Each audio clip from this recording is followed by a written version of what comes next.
All right, so today we're going to be starting our 2024 coaching hire grades for this coaching cycle. Today we're going to be starting with Fran Brown at Syracuse.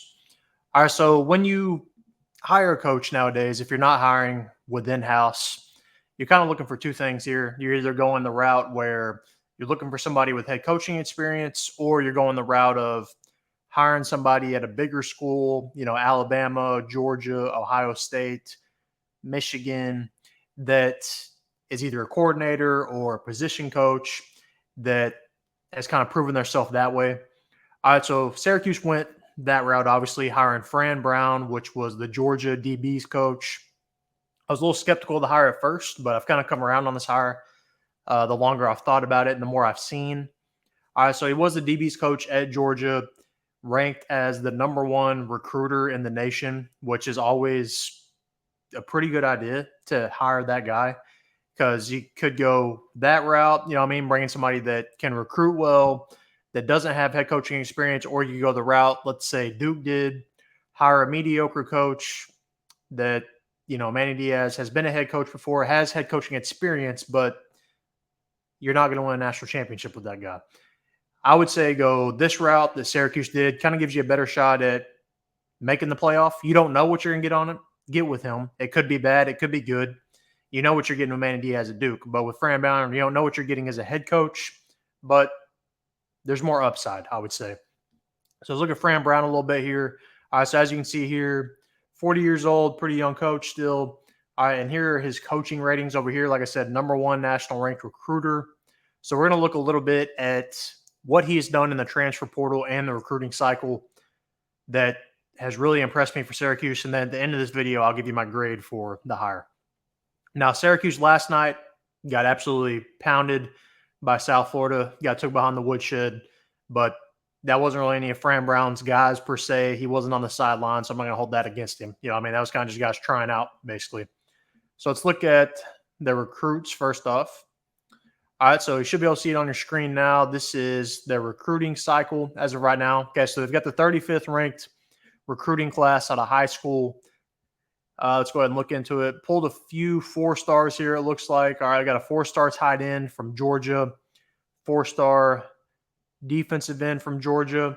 And so, like I said, he has those Georgia ties. He's also been at like Rutgers before, so he kind of has experience in the New York area, but has ties there. And so he kind of can establish a pipeline there. All right, so you can see Georgia, New Jersey. So like I said, he can establish a pipeline in those areas in Georgia in particular, and maybe capitalize on some guys that aren't going to Georgia or Georgia Tech. But pretty good recruiting cycle for Syracuse to be able to pull some 4-stars in. But what has really stood out to me for him has been the transfer portal. Okay, 17th ranked transfer portal rankings, as you can see here. Share that tab as well. All right, so you can see where my mouse is.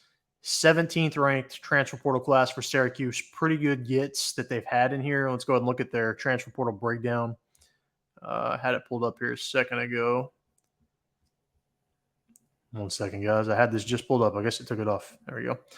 All right, so taking a look, the big one for me is this guy right here, Kyle McCord. All right, I realize he did not blow the roof off at Ohio State by any means, but the guy only lost 1 game to Michigan at Ohio State. That's it. Other than that, he won every ball game. While he was not maybe C.J. Stroud, guess who also didn't beat Michigan? C.J. Stroud. So I'm not going to knock Kyle McCord for that. Syracuse being able to pull in Ohio State's starting quarterback is pretty impressive in its own right. Also brought a few guys with him. All right, so you got A&M transfer here, 4-star Fadil Diggs. But also, like I said, brought in some dudes. This is not – hold on a second. Some of these guys aren't going to Syracuse. But anyways, brought this guy in from Georgia. Brought a couple of Georgia recruits with him. All right, some receiver help for Kyle McCord. And I've been really impressed with Fran Brown. Like I said, at the beginning of this, I was a little skeptical on the hire because even when you aren't hiring guys with head coaching experience, sometimes you want to go the coordinator route so you know what they can do.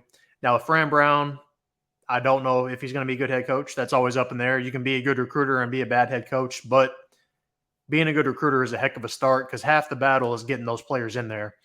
You can win ball games in college and be a bad head coach as long as you've got the recruits.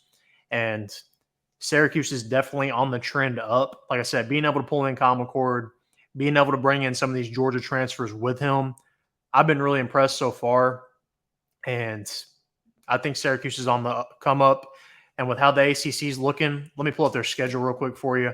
So without showing you their schedule just yet, I think Syracuse has a chance, hear me out, to be a playoff team next year. I know that sounds like a huge jump.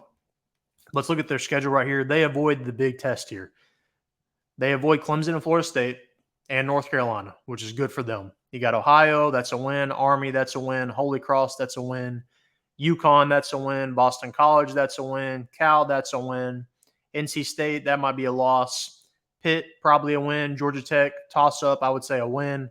Miami, maybe a loss, but you never know. Stanford, probably a win. Virginia Tech, kind of a toss-up, probably a win. So you're looking at probably at the most 2 losses here is what I'm thinking right now.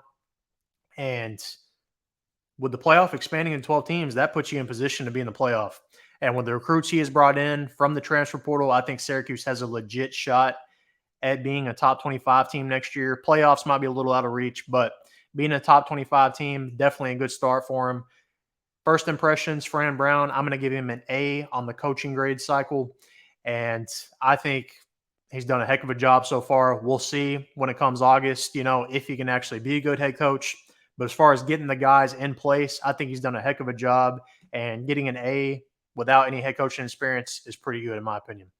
Let me know your thoughts down in the comment section. What would you give him so far as a coaching grade? Like this video and subscribe.